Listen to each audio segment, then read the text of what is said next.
Drip ઉપર આપણા સફેદ તલ હવે પાકની અણી ઉપર આવી ગયા છે।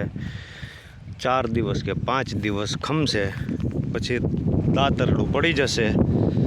જોઈ લ્યો જલજલો કેટલા ઉતરશે એ તો જ્યારે ખખેરશું ત્યારે ખબર પડશે। આ તો પ્રયોગ કરેલો છે ડ્રીપ ઉપર।